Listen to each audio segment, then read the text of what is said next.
Macron tells Trump Europe wants to secure solid peace in Ukraine. Donald Trump says French president agreed Europe must bear cost and burden of securing peace amid push to end war.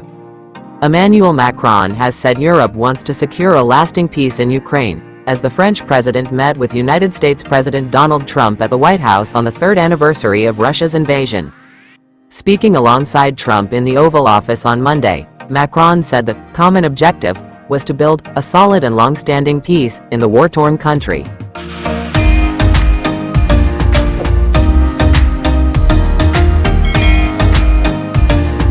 We do share the objective of peace, but we are very aware of the necessity to have guarantees and a solid peace in order to stabilize the situation, the French president told reporters. This is a very important moment for Europe, Macron added. I'm here as well after discussions with all my colleagues, to say that Europe is willing to step up to be a stronger partner, to do more in defense and security for its continent, and to be engaged on trade, economy and investments.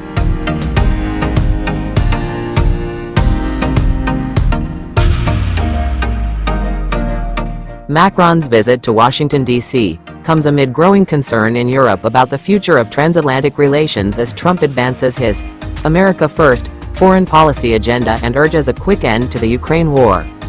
The Republican leaders push to launch negotiations between senior U.S. and Russian diplomats without the participation of Ukrainian or European leaders has raised tensions, with Europe questioning Washington's commitment to its security.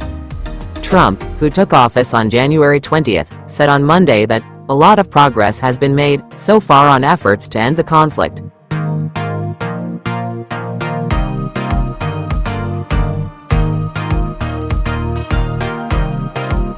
At a news conference with Macron later in the day, the U.S. president said he was pleased that President Macron agrees that the cost and burden of securing the peace must be borne by the nations of Europe, not alone by the United States.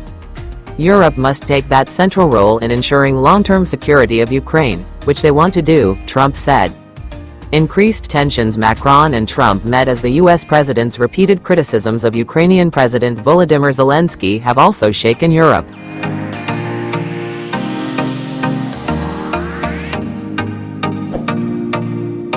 Last week, Trump called Zelensky a dictator and suggested that Ukraine was to blame for the war, despite Russia launching the invasion of its neighbor in 2022. He also dismissed the Ukrainian leader's complaints about Ukraine and Europe not being included in the opening of US-Russia talks, saying Zelensky has been negotiating with no cards, and you get sick of it. Macron has tried to coordinate a European response to Washington's sudden policy shift, hoping to use a bond he fostered with Trump during the US president's first term, from 2017 to 2021.